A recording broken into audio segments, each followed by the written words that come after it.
잠잘 때 들려주는 이야기. 로빈슨 크루소.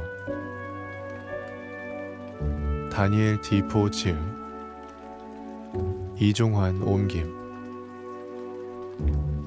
계몽사 출판.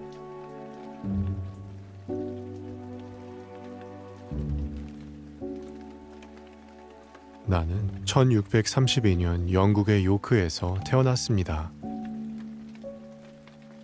우리 집안은 원래 그 지방 토박이는 아니었으나 꽤 넉넉한 편이었습니다.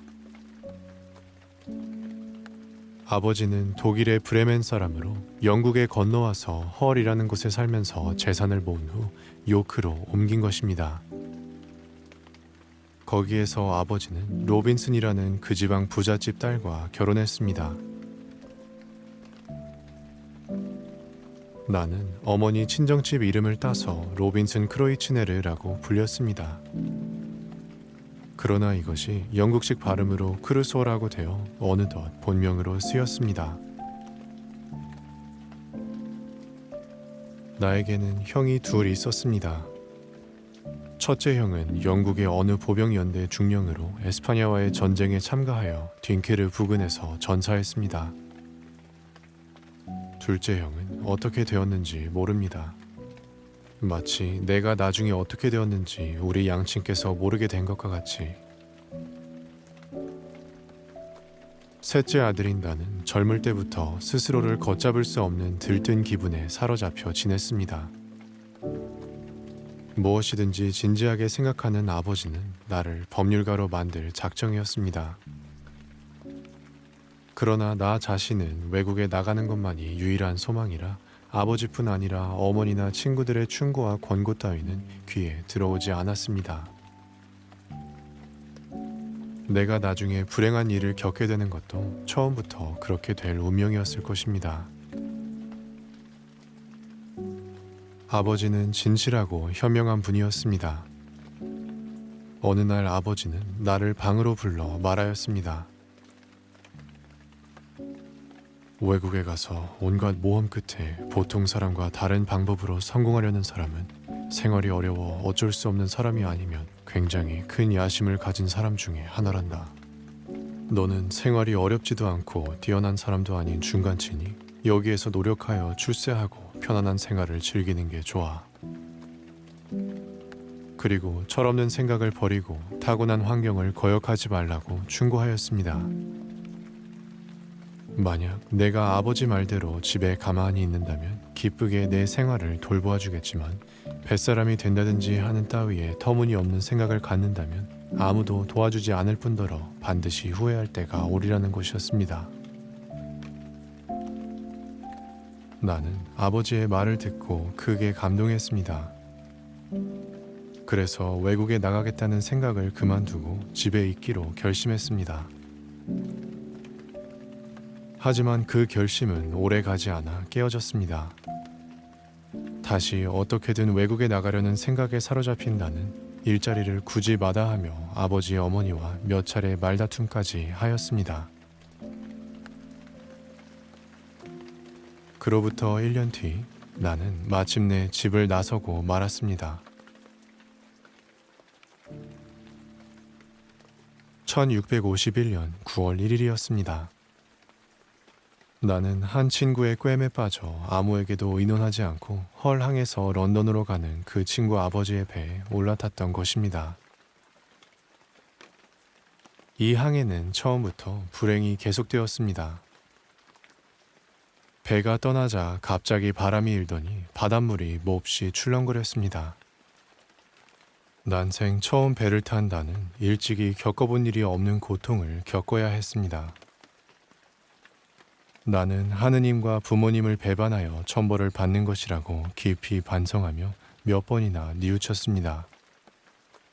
만약 다시 무태에 오른다면 아예 이런 고통을 사서 겪지는 않겠다고 결심했습니다.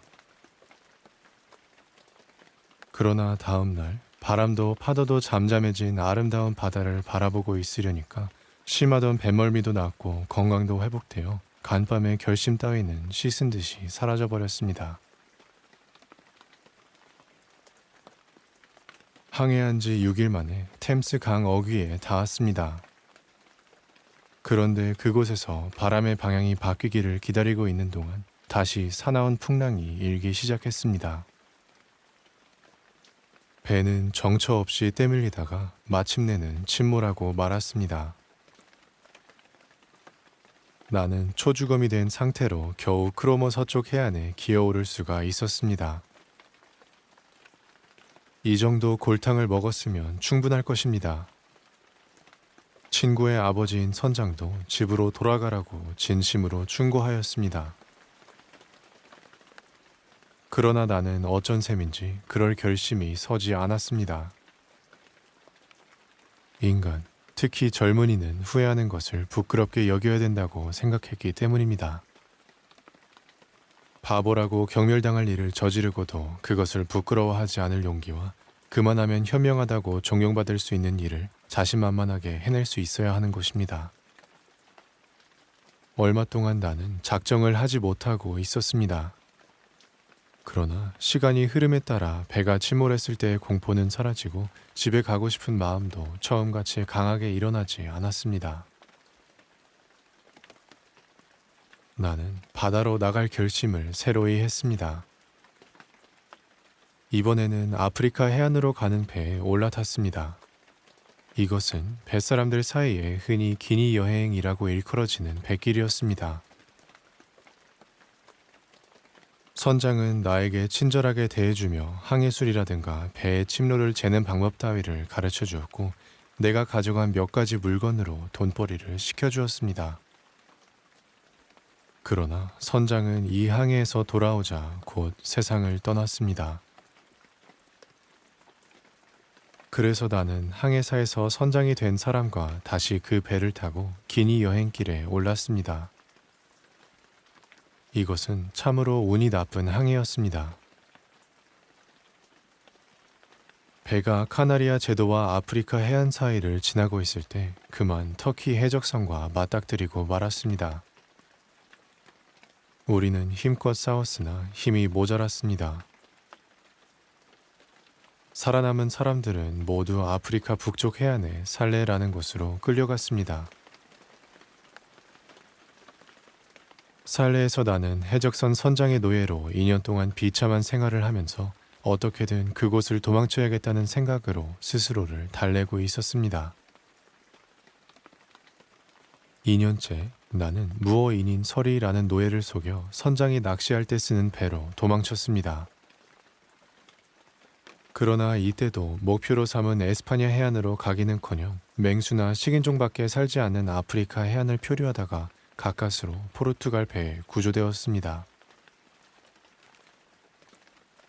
포르투갈 배의 선장은 매우 친절한 사람이었습니다.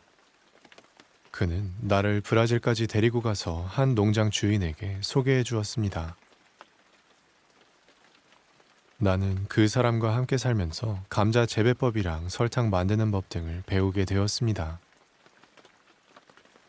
2, 3년 동안의 농장 일도 익숙해지고 돈도 제법 벌었습니다. 그러나 일에 실증이 나서 죽을 지경이었습니다. 남의 나라 사람과 미개인에게 둘러싸여 사는 것이 한심스러워 참을 수가 없었습니다. 4년째 되던 해 농장은 큰 수확으로 많은 돈을 벌었습니다. 만약 그대로 머물러 있었다면 나는 행복하게 되었을 것입니다. 그 무렵 부근의 농장 주인들은 일손이 모자라서 모두 노예를 원했습니다. 그래서 내가 기니 지방 흑인에 대해 이야기를 했더니 몰래 배를 내어 흑인들을 데려오자는 의견들이었습니다. 흑인을 팔고 사는 일은 에스파냐나 포르투갈 국왕의 허락을 받은 사람만 할 수 있는 데다가 수가 적고 값이 비싸서 좀처럼 손에 넣기가 힘들었습니다. 그러니 몰래 하지 않으면 안 되고 여러 번 갈 수도 없는 노릇이기 때문에 한 번만 나가서 흑인들을 데려와 나누어 갖도록 하자는 것이었습니다. 농장 주인들은 나한테 그 배를 타고 가서 감독해주지 않겠느냐고 말하였습니다. 장사가 잘 되고 있었으니 유망한 장래를 버리고 일부러 위험한 항해를 할 필요는 없었습니다. 그러나 내 운명은 항상 나를 파멸로 이끌었습니다. 나는 깊이 생각하지도 않고 허락하고 말았습니다. 1659년 9월 1일 나는 배에 올라탔습니다. 이 날은 8년 전 내가 부모를 배반하고 나 자신의 이로움도 거들떠보지 않고 헐에서 배를 탔던 날과 같은 날이었습니다. 우리가 탄 배는 120톤가량 되었습니다. 선장과 하인과 나 이외에 승무원 14명이 타고 대포 6문을 갖추었습니다. 실은 짐은 기니 흑인과 교환하기에 적당한 장식용 유리, 사기구슬, 유리제품, 조개 껍데기, 작은 거울, 칼, 가위, 도끼 같은 잡화가 대부분이었습니다. 해안을 따라 북으로 가서 북위 10도나 12도쯤에서 아프리카 쪽으로 침로를 바꿀 예정이었습니다. 해안을 따라 올라가는 동안은 계속 좋은 날씨였습니다. 그러나 침로를 바꾸어서 12일 만에 적도를 넘어 북위 7도 22분 위치까지 갔을 때 벼랑간 큰 바람의 습격을 받았습니다. 처음 바람은 동남쪽에서 불어오다가 다시 북서쪽으로 바뀌더니 마지막에 북동쪽으로 바뀌었습니다. 12일간 우리는 꼬박 바람에 시달려야만 했습니다. 그동안 나는 배가 침몰할 것 같은 느낌을 버릴 수 없었습니다. 누구 하나 살 수 있다고 생각하는 사람은 없었습니다. 12일째가 되자 조금 날이 좋아졌습니다. 아마 북위 11도쯤에 와 있는 것으로 생각되었습니다. 선장은 이제부터 어떻게 할 것인가를 나한테 의논했습니다. 배에는 물이 새어 들어오는 곳도 있고 상한 데가 여러 군데여서 선장은 브라질로 돌아가는 것이 옳다고 주장했습니다. 내 생각은 반대였습니다. 둘이서 지도를 보니까 카리비 군도에 도착하기까지는 사람 사는 데가 전혀 없었습니다. 결국 바르바도스 섬을 향해 가자고 했습니다. 직접 아프리카까지 갈 희망이 없었기 때문입니다. 이렇게 작정하고 바르바도스 섬이나 어느 다른 영국 영토를 향할 생각으로 배를 북서 방향으로 몰았습니다. 북위 12도 18분 근처에 갔을 때 두 번째 무서운 풍랑이 일어났습니다. 우리는 또 서쪽으로 때밀려 뱃길을 훨씬 벗어나 버렸습니다. 이렇게 되자 설사 가라앉지 않고 무사히 간다 하더라도 토인들의 밥이 되기가 십상이었습니다. 브라질에 돌아간다는 것은 도저히 바랄 수 없었습니다. 그런 걱정 속에 떠내려가고 있던 어느 날 이른 아침이었습니다. 승무원 하나가 육지가 보인다 하고 소리쳤습니다. 모두들 선실에서 뛰어나와 도대체 어떤 곳에 이르렀는가 두리번거렸습니다. 그때 배가 그만 긴 모래톱에 얹히고 말았습니다. 움직이지 않게 된 배 위에 파도가 덮쳐와 우리는 배 안으로 도망칠 수밖에 없었습니다. 우리는 당황하여 어찌할 바를 몰랐습니다. 도대체 어디쯤 와 있는지조차 알 수 없었고 육지라는 것이 섬인지 대륙인지 사람이 살고 있는지 없는지조차 알 수가 없었기 때문이었습니다. 바람은 세차게 불고 있었습니다. 바람이 방향을 바꾸지 않는 한 배는 금방이라도 파도에 부서질 것 같았습니다. 우리는 배 안에서 서로 얼굴을 마주 쳐다보며 죽음을 각오하고 있을 수밖에 없었습니다. 다만 배가 생각보다 잘 견딘다는 것과 선장이 바람이 좀 약해지기 시작했다고 말한 것이 유일한 위로였습니다. 바람이 약해졌다고 하더라도 배가 모래톱 위에 얹혀 있으므로 다시 파도를 타고 나갈 희망은 거의 없으니 어떻게든 배에서 도망갈 궁리를 하지 않으면 안 되었습니다. 또 배가 언제 부서질지 모르는 일이었습니다. 우물쭈물하고 있을 수는 없었습니다. 그래서 한 척 남아있는 보트를 가까스로 내려가지고 모두들 옮겨 탔습니다. 우리는 하느님과 거친 파도에 생명을 맡겼습니다. 바람은 퍽 약해졌으나 아직 커다란 파도가 해안에 부딪히고 있어서 네덜란드인들이 머리가 더운 바다라고 하는 그대로 무서운 광경이었습니다. 우리는 살아있는 느낌이 아니었습니다. 보트가 뒤집힌다면 빠져 죽는 수밖에 없었습니다. 또한 육지에 부딪힌다면 보트가 박살이 날 것도 뻔한 일이었습니다.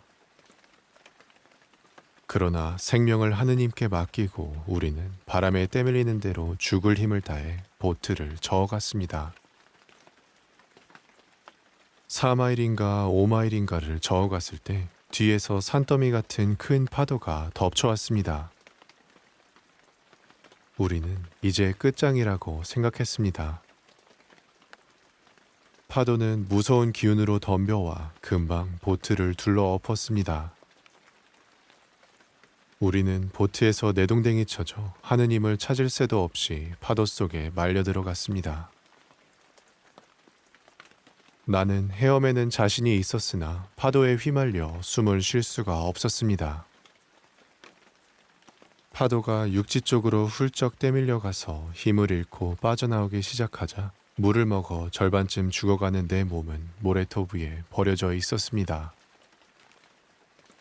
아직 정신을 잃지는 않았으므로 생각보다 육지에 가까이 와 있다는 것을 알았습니다. 나는 또 파도가 와서 나를 삼키기 전에 해안으로 가야겠다고 마음먹고 몸을 일으켰습니다. 그러나 다시 파도가 덮쳐와서 순식간에 수면에서 20-30피트의 깊이까지 빨려 들어갔습니다. 이제 더 이상 숨을 안 쉬고 견딜 수 없다고 느꼈을 때 몸이 떠올라 겨우 숨을 쉴 수가 있었습니다. 그것은 불과 2초가량의 사이였습니다. 또다시 끌려 들어갔으나 그동안은 숨을 쉬지 않고 있었습니다. 파도가 힘을 잃고 빠지기 시작하자 파도를 거슬러 헤엄쳐 갔습니다. 발이 땅에 닿는 순간 일어서서 해안 쪽을 향해 있는 힘을 다해 달렸습니다. 이 근방 해안은 모래사장이 길게 뻗쳐 있었습니다. 몇 번이나 뒤에서 덮치는 파도에 때밀려 그때마다 육지 쪽으로 옮겨지고 일어나서는 달리고 하기를 여러 차례 되풀이했습니다. 한 번은 바위에 내동댕이 쳐져 하마터면 죽을 뻔했으나 가까스로 해안에 도착할 수 있었습니다. 벼랑에 기어올라 풀 위에 앉았을 때 나는 참으로 말할 수 없는 기쁨을 느꼈습니다. 살아난 것을 마음속으로부터 하느님께 감사했습니다. 나는 해안을 걸어다니며 온몸을 움직여 살아났다는 것을 확인하려고 했습니다. 그러나 살아남은 것은 나 하나뿐 동료들은 모두 어떻게 되었는지 알 수 없었습니다. 다만 차양 달린 모자가 서너 개, 차양 없는 모자가 하나, 한 짝뿐인 구두가 2개 흘러와 있을 따름이었습니다. 나는 잠깐 동안 살아난 기쁨에 정신이 팔려 있었습니다. 그러나 곧 내가 어떤 곳에 와 있는지 이제부터 어떻게 해야 하는지를 생각하자 갑자기 기운이 쑥 빠지고 말았습니다. 이런 경우 살아남았다는 사실이 죽기보다 오히려 무섭다는 것을 깨달았습니다. 갈아입을 옷은 물론 먹을 것도 마실 것도 없었습니다. 굶어 죽든가 야수에게 잡아먹히든가 할 수밖에 없다고 생각했습니다. 무엇보다 한심한 것은 내가 아무런 무기도 가지고 있지 않다는 것이었습니다. 그때 내가 가지고 있었던 것은 작은 칼과 담배 파이프와 상자에 든 담배 조금뿐이었습니다. 이러다가 밤이 되어 맹수들이 먹이를 찾아 나온다면 나는 몸을 지킬 수가 없을 것입니다. 나는 정신 나간 사람처럼 그 근방을 돌아다녔습니다. 곁에 있는 일본 전나무같이 생긴 잎이 무성한 나무에 올라가서 밤을 새울 수밖에 없을 것 같았습니다. 달리 뾰족한 생각이 나지 않았습니다. 그때까지 아직 거기에서 살아갈 수 있는 희망은 전혀 보이지 않았으나 해안에서 200야드쯤 되는 곳에서 물을 발견할 수 있었으므로 조금 마음이 놓였습니다. 나는 물을 마시고 나서 배고픔을 참기 위해 담배를 조금 입에 넣었습니다. 그리고 나무 위에 올라가 몸을 지키기 위해서 짧은 가지를 잘라 옆에 놓고 잠들어도 떨어지지 않도록 주의하면서 드러누웠습니다. 이런 불안한 때인데도 불구하고 금방 잠이 들었습니다. 너무나 필요했기 때문이었습니다. 이튿날 아침 나는 참으로 기분 좋게 눈을 떴습니다. 하늘은 맑고 폭풍우도 멎었습니다. 바다도 전날 같지 않게 조용했습니다. 그런데 놀란 것은 밤중에 바닷물이 만조되어 배가 모래톱을 떠나서 내가 내동댕이 쳐졌던 바위 가까이까지 옮겨져 있는 것이었습니다. 해안에서 불과 1마일가량의 거리였습니다. 나는 필요한 물건을 가지러 배로 가야겠다고 생각했습니다. 바다는 완전히 조수가 빠져 배에서 4분의 1마일가량 되는 데까지 걸어갈 수 있었습니다. 거기까지 가서 나는 다시 슬퍼졌습니다. 만약 우리가 배를 떠나지 않았더라면 모두들 무사히 상륙할 수 있어서 혼자 남지 않아도 되었을 것입니다. 나는 눈물을 참을 수가 없었습니다. 그러나 어쩔 수 없는 노릇이었습니다. 나는 옷을 벗고 물로 뛰어들었습니다. 배가 얕은 데에 올려져 있어서 배전이 수면보다 훨씬 높았습니다. 손잡을 데가 없어서 올라가기가 쉽지 않았습니다. 배 주위를 헤엄치고 있는 동안 배 앞쪽 쇠사슬에 밧줄이 늘어져 있는 것이 보였습니다. 나는 그것을 붙잡고 기어 올랐습니다. 뱃머리 쪽은 꽤 부서지고 물에 잠겨 있었으나 배 뒤쪽 부분은 높게 쳐들려 있었습니다. 배 뒤쪽에 있는 물건들은 아무렇지도 않았습니다. 식량이 모두 그대로 있었으므로 배가 고픈 김이라 주머니에 비스켓을 집어넣고 다른 일을 하면서 먹었습니다. 럼주를 한 잔 마셨더니 기운이 났습니다. 무엇보다 필요한 것은 물건들을 싣고 갈 보트였으나 그것은 이미 어쩔 수 없는 것이므로 다른 방법을 연구해 보았습니다. 돛활대 몇 개와 큰 제목 2~3개 그리고 예비돛대 2개를 밧줄에 엮어서 바다에 내던졌습니다. 그러고 나서 내려가 이것을 뗏목같이 만들고 그 위에 판자 2장을 걸쳤습니다. 타보니까 가라앉지는 않는데 제목이 가벼워 도저히 무거운 것을 실을 수 없을 것 같았습니다.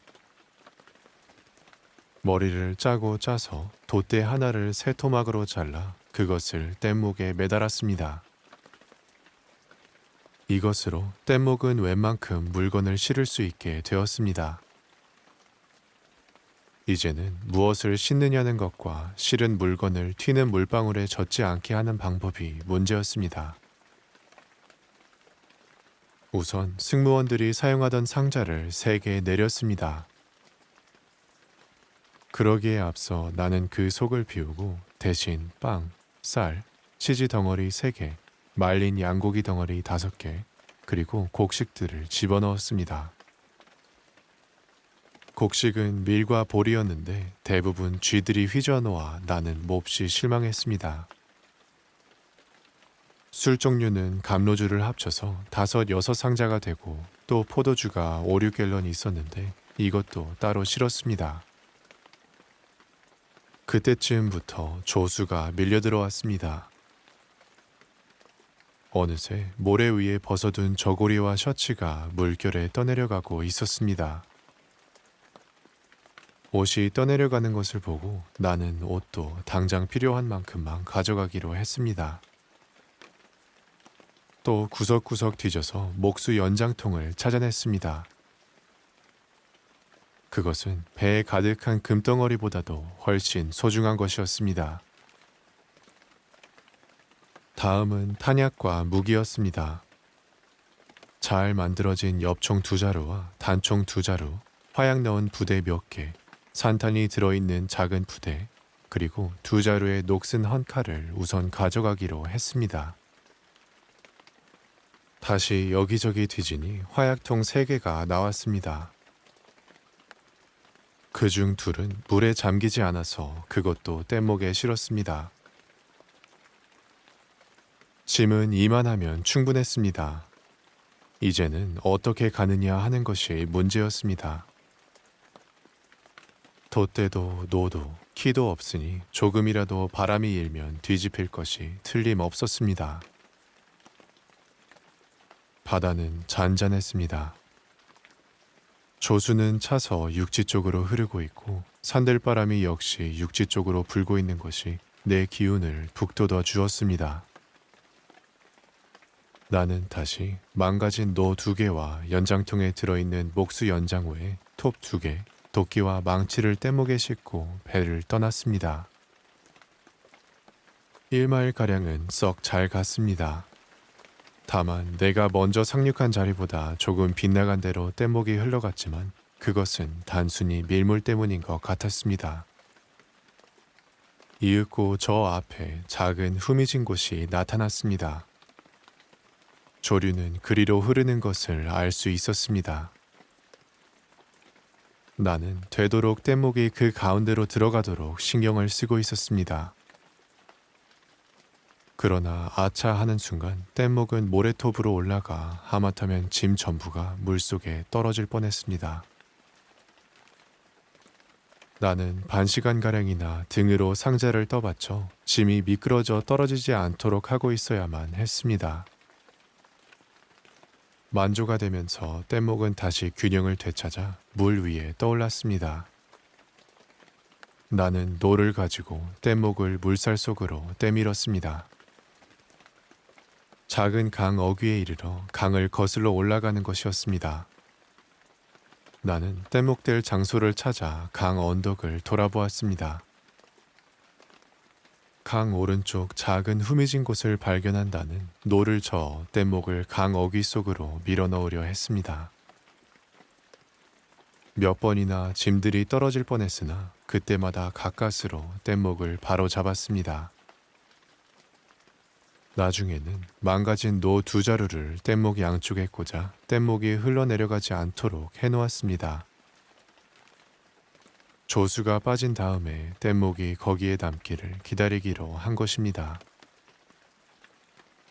다음의 일은 그 근처를 돌아보고 배에서 가지고 온 물건들을 챙겨 넣어둘 곳과 앞으로 내가 살 곳을 찾는 일이었습니다. 나는 내가 도착한 곳이 대륙인지 섬인지 사람이 살고 있는지 없는지 또 맹수의 위험이 있는지 없는지 아무것도 몰랐습니다. 내가 있는 곳에서 1마일가량 저쪽에 높고 험한 언덕이 있었습니다.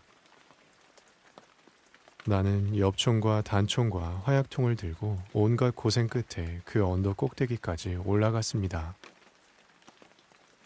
그때 비로소 내가 어떤 곳에 있는지를 알게 되었습니다. 이곳은 섬이었습니다. 주위의 바다에는 멀리 바위가 몇 개 있고 9마일가량 서쪽에 작은 섬이 2개 있었습니다. 아무리 보아도 이 외딴 섬에 사람이 살고 있을 것 같지는 않았습니다. 맹수가 있을 것 같지도 않았습니다. 새는 많았으나 내가 모르는 종류뿐이었습니다. 잡아보아야 어느 새가 먹을 수 있고 어느 새가 못 먹는 것인지 알 수가 없었습니다. 돌아오는 숲 언저리에서 큰 새 한 마리를 쏘았습니다. 그 섬이 생기고 나서 처음으로 울린 총소리였던 모양으로 내가 총을 쏘자 숲 여기저기에서 수없이 많은 새들이 날아올라 온갖 소리로 우러젖히는 통에 매우 시끄러웠습니다. 내가 쏜 새는 매의 일종이었으나 도저히 먹을 수 있을 것 같지 않았습니다.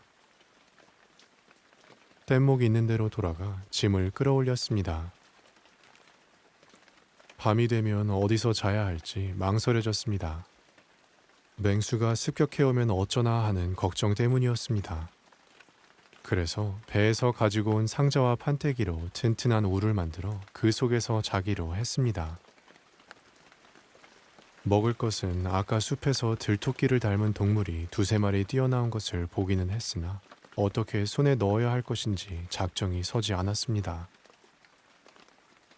나는 배에서 여러 가지 필요한 물건을 더 가져올 수 있다고 생각하였습니다. 만약 다시 폭풍우가 들이닥치면 배는 부서질 것이 틀림없으므로 우선 꺼낼 수 있는 것을 다 옮겨오고 나서 다른 일을 보기로 했습니다. 뗏목을 저어 배까지 간다는 것은 도저히 될 것 같지 않아 바닷물이 빠졌을 때 가기로 했습니다. 나는 그전과 같은 방법으로 배에 올라 또 뗏목을 만들었습니다. 한 번 경험이 있으므로 뗏목을 훨씬 움직이기 좋게 하고 짐도 먼저보다 가볍게 했습니다. 우선 못이 가득 들어있는 부대 2~3개와 2다스가량의 손도끼와 숫돌 하나를 싣고 탄환 2통, 화약 조금, 산탄을 넣은 부대, 소총 7자루, 엽총 1자루를 실었습니다. 그 밖에 배에 있는 옷가지 전부와 이불, 그물 침대도 하나 뗏목에 싣고 무사히 육지로 돌아왔습니다. 돌아와 보니 염려했던 야수가 온 흔적은 없고 다만 상자 위에 들고양이 같은 것이 한 마리 앉아 있었습니다. 내가 가까이 가니까 잠깐 도망쳤다가 다시 그 자리에 가만히 와 앉았습니다. 조금도 겁내는 태도가 아니었습니다. 동무라도 되자는 듯 내 얼굴을 바라보며 총을 갖다 대도 놀라지 않고 달아나려고도 하지 않았습니다. 소중한 음식이지만 비스킷 한 조각을 던져주었습니다. 그놈은 가까이 와서 냄새를 맡아본 다음 먹어버렸습니다. 더 주었으면 하는 눈치였습니다. 그럴 수는 없어서 더 주지 않았더니 마침내 어디론가 가버렸습니다. 두 번째 짐도 무사히 끌어올렸습니다. 배에서 가져온 돛으로 텐트를 만들었습니다.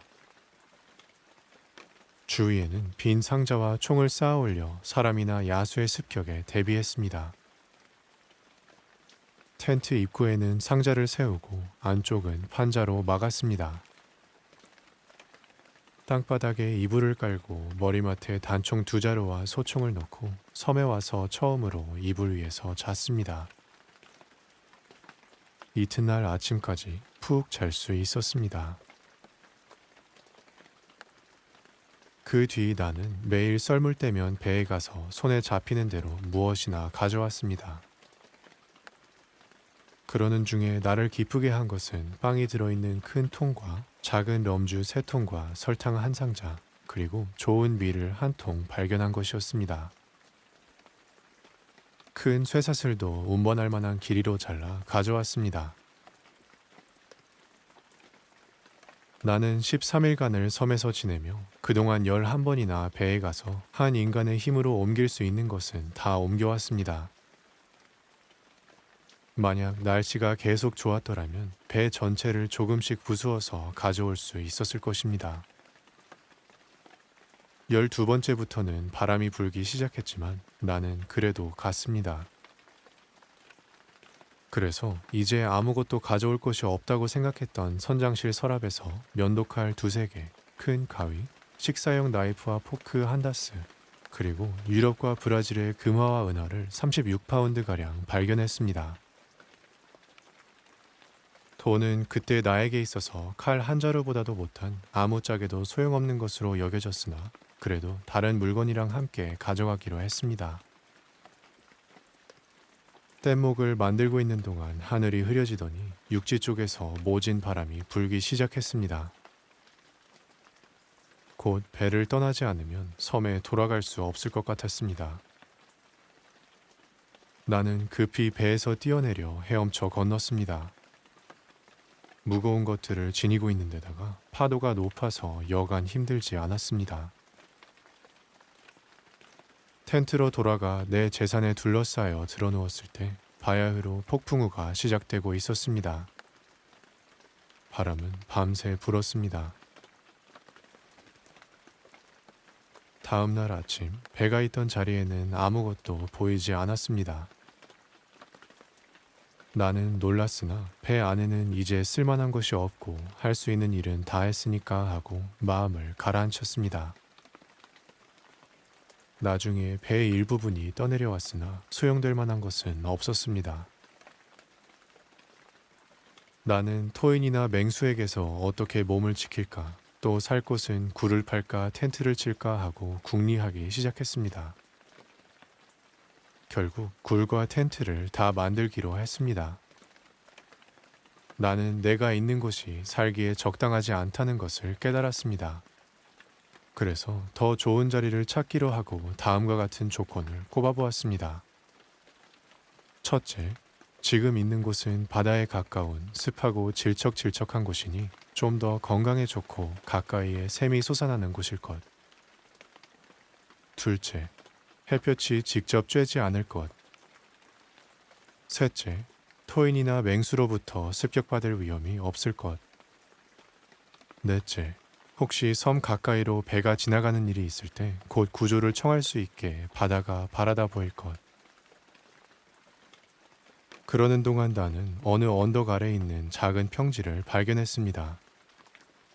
평지를 향하고 있는 언덕 쪽은 깎아세운 낭떠러지여서 위에서 무엇인가가 내려올 염려는 없었습니다.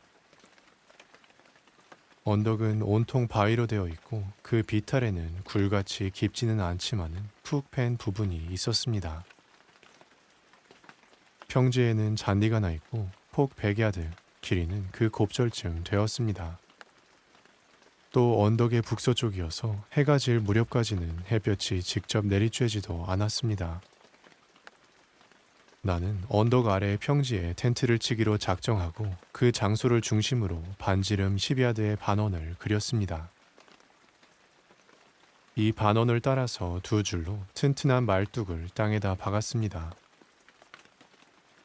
줄과 줄 사이는 6인치가량 띄우고 말뚝 높이는 5피트가량으로 하고 끄트머리를 뾰족하게 만들었습니다.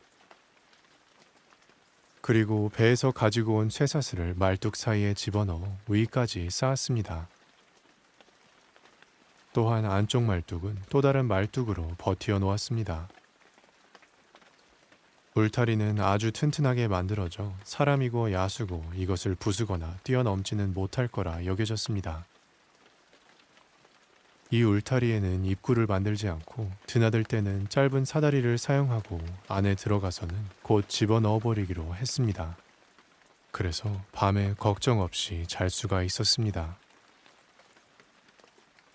나는 내 재산 전부, 즉 배에서 가지고 온 식량과 탄약 등을 옮겨 넣었습니다. 텐트는 비 올 때에 대비해서 위에 큰 방수천을 덮어 이중으로 만들었습니다. 그러고 나서 바위를 파기 시작했습니다. 완공된 굴은 우무로 쓰기로 했습니다. 이런 일들은 무척 힘이 들었고 완공되기까지는 많은 시간이 걸렸습니다. 심한 번개가 치면 화약에 불이 붙지는 않을까 염려하여 2주일이나 걸려서 240파운드의 화약을 몇백 개 되는 봉지로 나누어 여러 곳에 바위 및 구멍에 감춰 넣는 일도 했습니다. 나는 매일 한 번씩 총을 들고 나갔습니다. 기분을 풀기도 할 겸 아울러 무슨 먹을 것이라도 구하기 위해서였는데 이 섬에 어떤 생물이 살고 있는가를 조사하는 목적도 있었습니다. 처음 나갔을 때 염소가 있는 것을 발견하였습니다. 그러나 대단히 민감하고 발이 빨라서 좀처럼 가까이 갈 수가 없었습니다. 그러는 동안 염소는 눈의 위치 때문에 자기보다 아래쪽은 잘 보지만 위에 있는 것은 잘 못 보는 듯해서 돌산에 올라가 아래 골짜기로 오는 염소를 노려 잡을 수가 있었습니다. 염소 고기는 꽤 오랫동안 먹을 수 있었습니다. 이로써 식량, 특히 빵을 되도록 절약하는 데 큰 도움이 되었습니다.